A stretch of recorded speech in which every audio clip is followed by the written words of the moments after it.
एक कहावत गांव के लोगों को बखूबी पता होता है कि ई कोठी का धान ऊ कोठी, मतलब धान सीमित है।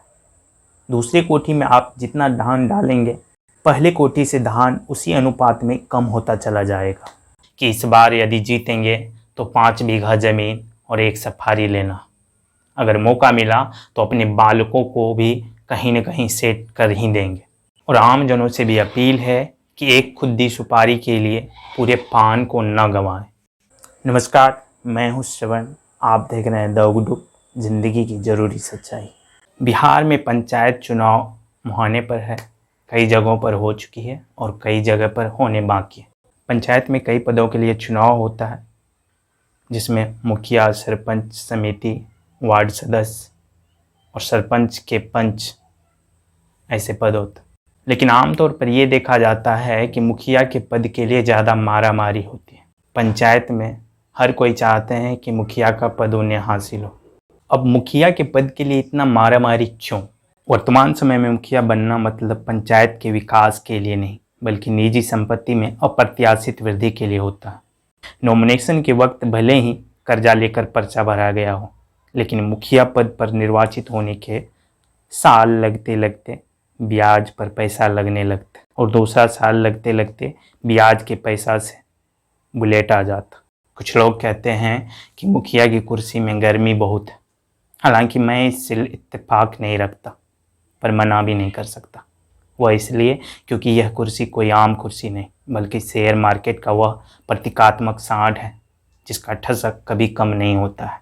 भले ही दुनिया में मंदी का दौर हो, पर इस कुर्सी की उछाल 7वें आसमान नहीं, 100वें आसमान पर होता है। क्यों? अब इस कुर्सी का असल खेल समझिए, बहुत ही आसान भाषा में। यह एक प्री प्लान्ड गेम है। कोई भी प्रत्याशी अपनी चालाकी दिखाते हुए हमारी कमजोरी को परखता है। गांव में अमूमन गरीब लोग रहते हैं और उनकी बेबसी उनकी गरीबी होती है, और इसकी वजह से ही अशिक्षा भी व्याप्त, जिनका फायदा कुर्सी के चाहदार उठाते हैं। जब आपकी जेब में जबरिया 500 का नोट डाला जाता है, तब आप भावनाओं में बह जाते हैं और आपको पता नहीं चलता कि खेल वहीं से शुरू हो चुका है।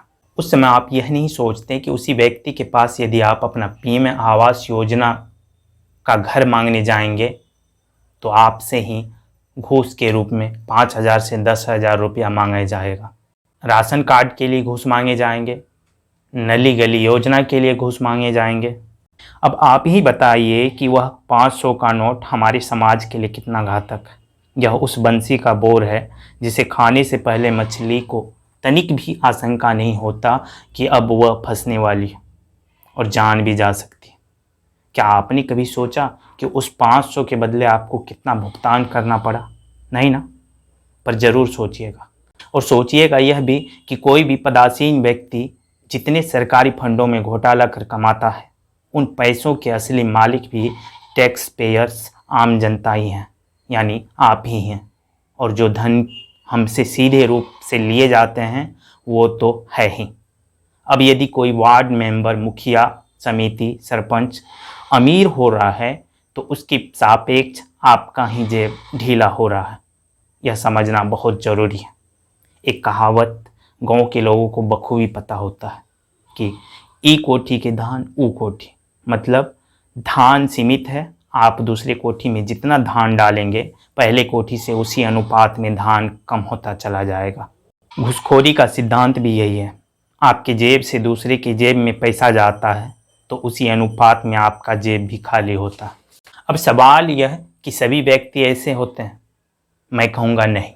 ज़्यादातर ऐसे व्यक्ति होते हैं, लेकिन कुछ ऐसे भी व्यक्ति हैं जो समाज और पंचायत के विकास में अपना अहम योगदान देते हैं। खुद से ज़्यादा अपने लोगों का ख्याल रखते हैं, अपने समाज का ख्याल रखते हैं। अपने लोग मतलब उस पंचायत के लोग, उस गांव के लोग, उस समाज के लोग। इस बार जितने भी लोग चुनावी मैदान में हैं, उनसे भी हमारी उम्मीद है वो ये सोचकर चुनाव न लड़ें कि इस बार यदि जीतेंगे तो 5 बीघा ज़मीन और एक सफारी लेना। अगर मौका मिला तो अपने बालकों को भी कहीं न कहीं सेट कर ही देंगे, बल्कि ये सोच कर लड़ें कि अपने क्षेत्र का विकास करना। अपने समाज को सर्वे सर्वा मानकर ईमानदार बने और ईमानदारी से उस समाज का विकास करें।